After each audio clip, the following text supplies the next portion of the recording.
the glass doors of Hartwell. Industries gleamed like ice under the Manhattan skyline, reflecting a woman who no longer recognized herself. Victoria Hartwell pressed her palm against the cold surface, her $15,000 Hermes bag suddenly feeling like an anchor dragging her into an ocean she'd spent 34 years building. Inside those walls, 3,000 employees moved like chess pieces in her empire. Out here on this rain-soaked sidewalk, she was just another stranger watching her reflection fracture in the storm. The board meeting yesterday had been the final crack. Revenue up 42%, Gerald had announced. Champagne corks popping like small celebrations of her soul slowly dying. She'd smiled, nodded, signed the papers that would close the community center in Brooklyn, the one her grandmother had volunteered at for 30 years. "It's just business, Victoria," her CFO had said, not meeting her eyes, and she'd realized with horrifying clarity that somewhere between her first million and her first billion, she'd become someone her grandmother wouldn't recognize. That's when Victoria made the most impulsive decision of her meticulously planned life. She walked away.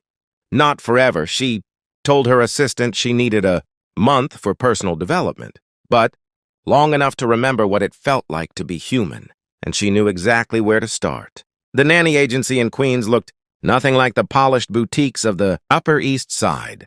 Faded linoleum, plastic chairs that had seen better decades, and a receptionist who looked at Victoria's designer coat with barely concealed suspicion. "I'd like to register," Victoria said, her voice smaller than it had been in any boardroom. "As a nanny." Mrs. Chen, the agency owner, raised an eyebrow that could have cut diamond. "You got references?" Victoria thought of the Forbes profile, the Wall Street Journal features, the Time magazine cover. "I have life experience," she said instead. "And I'm good with numbers, scheduling, problem solving. Can you make a grilled cheese without burning down a kitchen?" Victoria paused. "I'm a fast learner." Something in her honesty must have registered because Mrs. Chen sighed, pulled out a form, and 2 days later, Victoria found herself standing outside a brownstone in Park Slope with a fake name, Tory Wells, and genuine terror. The man who opened the door looked like exhaustion had taken human form. Daniel Reed had dark circles under darker eyes, paint stains on his jeans, and a 5-year-old attached to his leg like a tiny crying barnacle. "You're the nanny?" he asked, hope and desperation fighting for space in his voice. "I'm Tori," she said, and then, because the little girl was crying, she knelt down without thinking about her cream pants on his dusty floor. "Hey there. I'm Tori. What's your name?" "Emma," the girl hiccuped. "Daddy burned my pancakes again." Daniel's face flushed. "I'm an architect, not a chef. I design buildings that don't collapse. Breakfast, apparently, is beyond my skill set." Victoria Tori looked up at this man juggling fatherhood and failure with equal determination, and something in her chest shifted. "Lucky for you both," she said. "I'm excellent at problem solving. Let's start with pancakes." The kitchen was a disaster that would have made her personal chef weep. But as Victoria tied on an apron she found hanging on a hook, as Emma climbed onto a stool to help, as Daniel watched them with a mixture of relief and wonder, she felt something she hadn't felt in years. Useful, not because of her bank account or her business acumen, but because a little girl needed breakfast, and she could make that happen. The weeks that followed rewired Victoria's understanding of wealth. She learned that Emma's favorite color was sparkly rainbow that Daniel worked, 70-hour weeks trying to launch his own firm after being laid off, and that they ate cereal for dinner more, often than not because exhaustion beat nutrition every time. She learned that Emma's mother had died 2 years ago in a car accident, and that Daniel was holding his world together with determination and duct tape. She also learned that a 5-year-old's laugh was worth more than any quarterly earnings report. "You're different from the other nannies," Daniel said one evening after Emma was asleep. They were sitting in his living room, modest, warm, filled with Emma's drawings covering every surface like colorful proof of love. "You listen like you actually care." "I do care," Victoria said, and realized it was the truest thing she'd said in months. "Can I ask you something?" Daniel's eyes held hers. "Why are you really doing this?" "You've got this. I don't know, presence. Like you're used to running things, not serving juice boxes." Victoria's heart hammered. Maybe I needed to remember what matters. He nodded slowly. I get that. After Sarah died, I realized my fancy job and corner office meant nothing compared to Emma's bedtime stories. Lost the job anyway when I couldn't pull 80-hour weeks anymore. Best worst thing that ever happened. You started your own firm, Victoria said. She'd seen his sketches. Brilliant. Sustainable architecture that prioritized community over profit. Can't get investors interested in buildings. For people instead of portfolios. He laughed without humor. Turns out kindness doesn't have a good ROI. Victoria felt something click into place. What if it did? Over the next week, Victoria watched Daniel pour his soul into designs that would never see daylight because he couldn't afford the startup capital.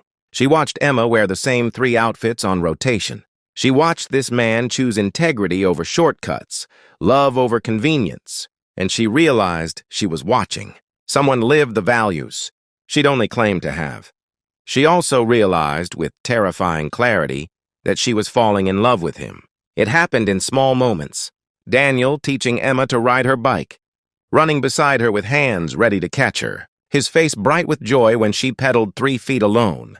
Daniel falling asleep during Emma's bedtime story, his daughter curling into him with absolute trust. Daniel looking at Victoria Tori across the kitchen one morning and saying, I don't know what we did before you, with such genuine gratitude that she had to turn away before he saw her tears. But the lie was growing thorns in her chest.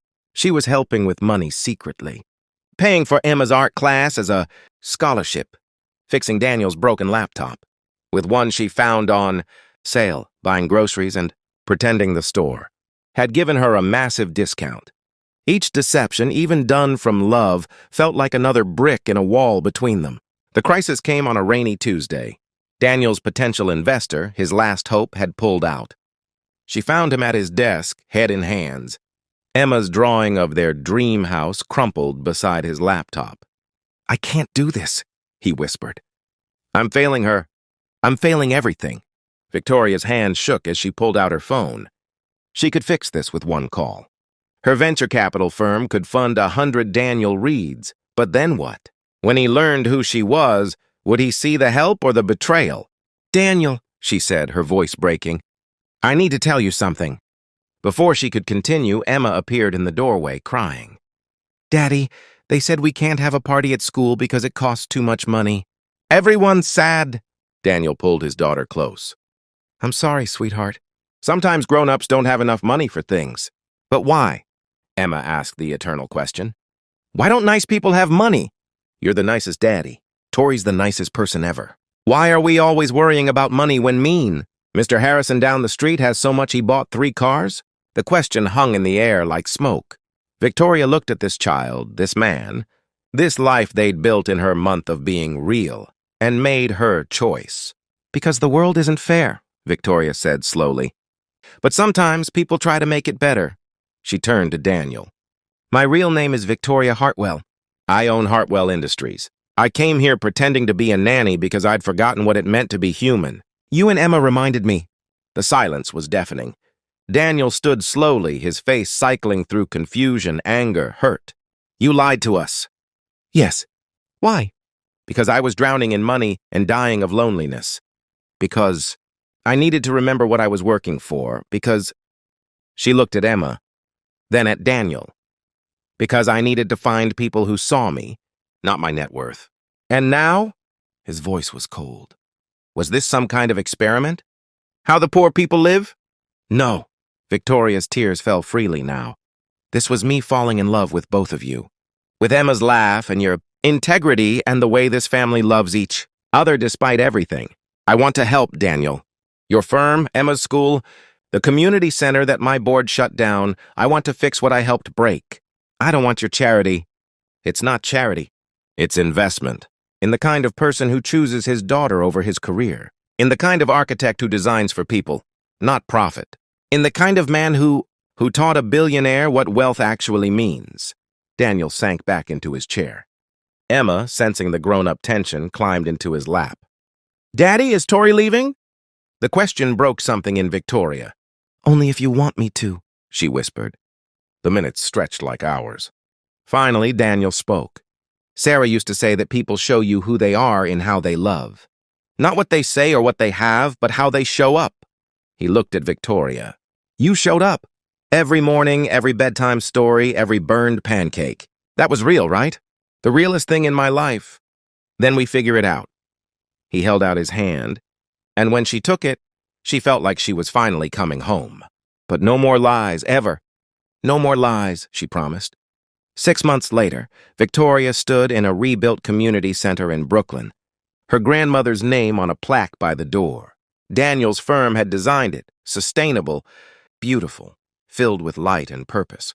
Emma raced through the art room, her laughter echoing off walls that would serve thousands of families.